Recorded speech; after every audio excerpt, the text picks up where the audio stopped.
My name is Emily Harper. For 26 years, I lived in what everyone called a perfect family.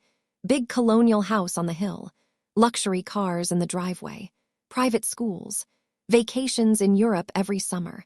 And at the center of it all was my father, Richard Harper, the self-made millionaire everyone respected and feared. I adored him. When I was little, he would lift me onto his shoulders at parties and tell everyone, "This is my princess. She's going to run the world one day." His voice was deep and commanding. His smile could light up a room or freeze it in an instant. I learned early that pleasing him meant safety. Disappointing him meant silence, cold shoulders, and sometimes pain. The night of his 60th birthday, the house glowed like a palace. Crystal chandeliers, imported flowers, a 5-tier cake flown in from Paris. Over 80 guests, business partners, politicians, old friends from his humble beginnings. I had spent weeks planning every detail. I wanted him to feel proud of me. I wore the emerald green dress he once said made me look like old money. I carried his gift, a limited edition Rolex I'd saved for 8 months to buy. When I approached him in the middle of the grand living room, surrounded by laughter and clinking champagne glasses, I smiled with all the love a daughter could hold. "Happy birthday, Dad. I'm so proud to be your daughter." For a second, his eyes softened. Then something shifted.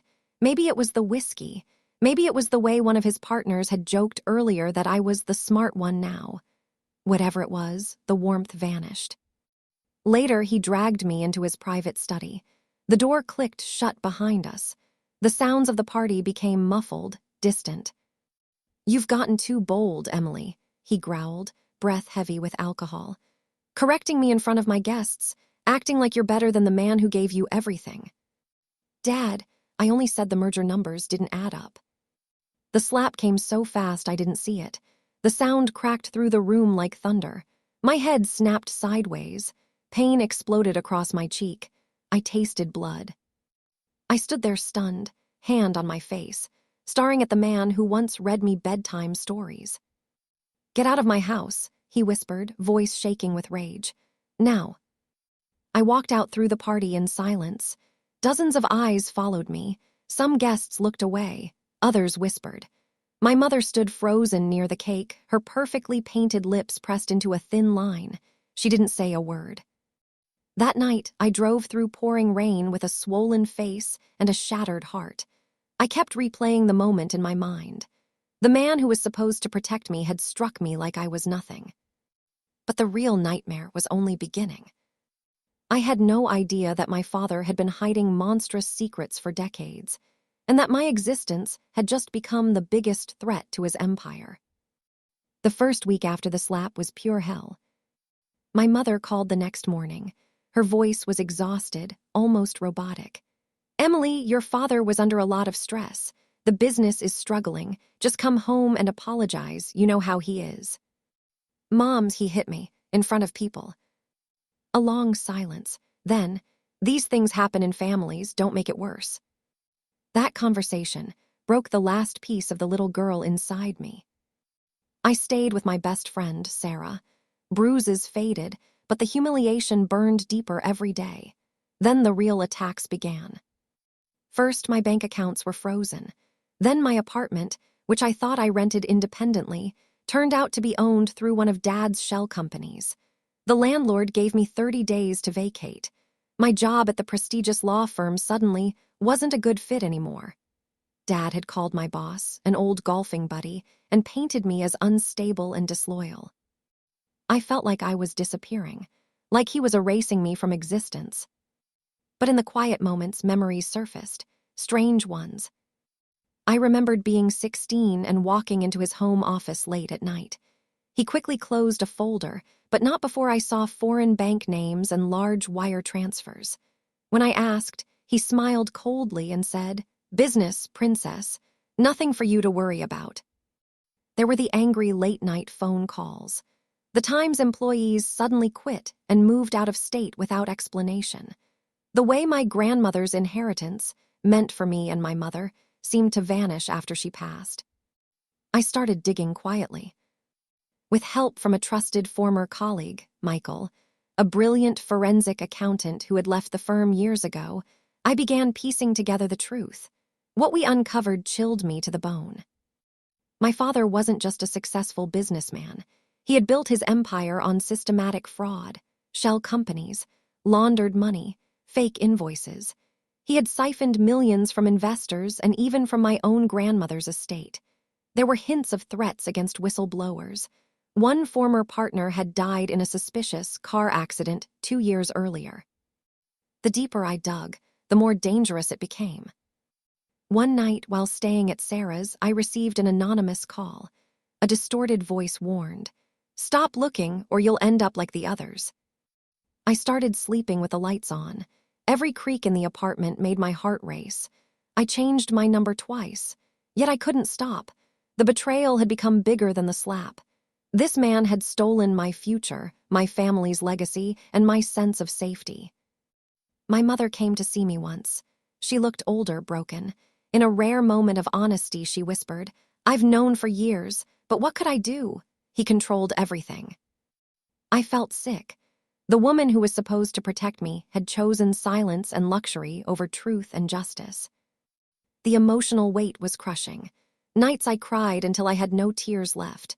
Mornings I woke up angry, determined, terrified. I questioned everything, my worth, my memories, even my love for him. How could the same hands that once held me now destroy me? But with every document Michael helped me authenticate, my spine grew stronger.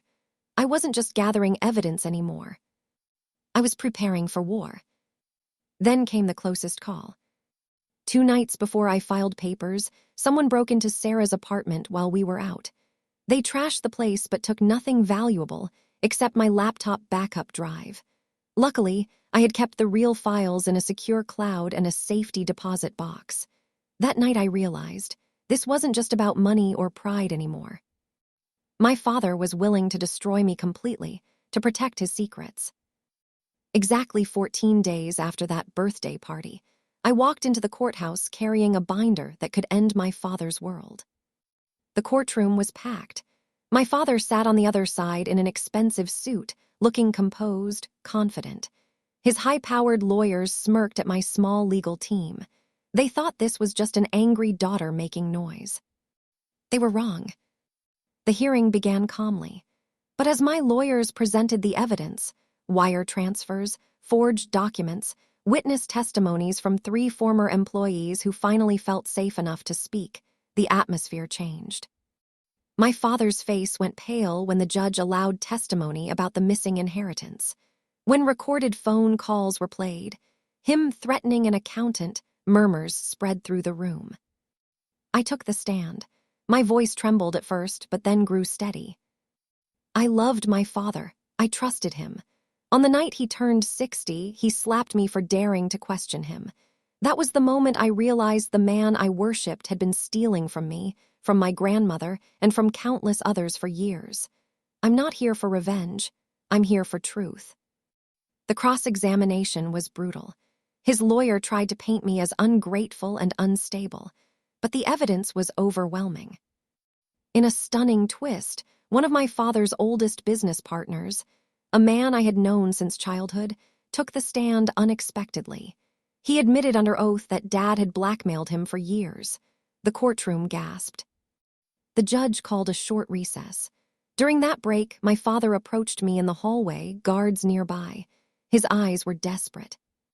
"Emily, I'm your father. Blood is thicker than water. We can fix this. Come home." I looked at him, really looked. The powerful man who once controlled my world now seemed small and afraid. "You stopped being my father the moment you chose power over love. The slap was nothing compared to what you stole from me." He reached out. I stepped back. The final ruling came like thunder.